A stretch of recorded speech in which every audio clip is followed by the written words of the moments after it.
On In Radio, on Apple Podcasts, on YouTube, and wherever you get your podcasts, I'm James Cridland, the radio futurologist.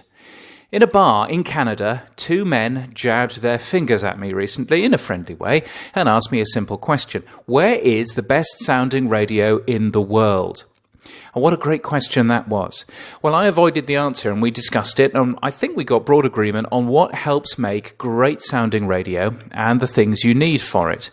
First, I think the question expected a country as an answer, and I don't think that's possible. There'll be brilliant radio and rubbish radio across any country you look at. It's also relatively pointless too. You couldn't go to a country and listen to the radio there anyway. Instead, I think the question is better answered with a city. But which city has the best sounding radio in the world? Well, as we discussed it, we realised that you need a number of conditions to give you great sounding radio. You need a great economy, one that helps radio companies invest in talent and programming rather than solely cut costs. More money normally means more money for talent, production and marketing, and while it doesn't always follow, a station with more money spent on it will normally sound better than one without. Radio is growing in many markets in the world. Finland and the UK have both posted record figures recently, and Australia is also up, but city economies are very different to country economies, and almost everywhere, large cities do rather better than rural areas in the same country. You also need a fair amount of competition, particularly within individual formats. It's no good just having one top 40 station because they can become complacent and they don't need to work as hard if there isn't another station snapping at their heels. And as we chatted further, it would seem that in most places you need both public and commercial radio to keep the quality of both as high as possible. In most cases, public radio means fewer or zero commercials on the air, and the private stations need to bear that in mind when they produce their output. So a high-quality public broadcaster normally raises the quality of others.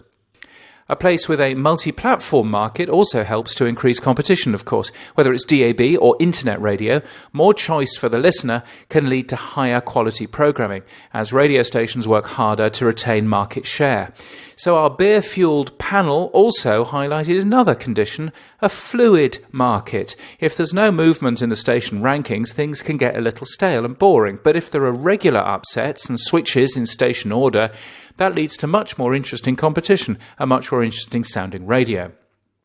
Finally, and this is purely a lazy thing from a Brit, another condition is that it needs to be in the English language. Now that might be a little controversial, but it's not much good pointing people to stations speaking Norwegian, for example, since the stunning programming might be lost on most people who don't speak Norwegian. Sorry, Norway. And as an Englishman, I'm inherently lazy when it comes to learning new languages, so sorry, but there we go. Anyway, with all of those conditions in mind, I would like to suggest the following 4 cities for the best-sounding radio in the world. London, a strong BBC and almost permanent switches between Bauer and Global's stations for the commercial number 1. A huge amount of choice on digital as well. Sydney, well-resourced stations in a constant state of flux, at least on FM, with additional digital choice beginning to make significant inroads.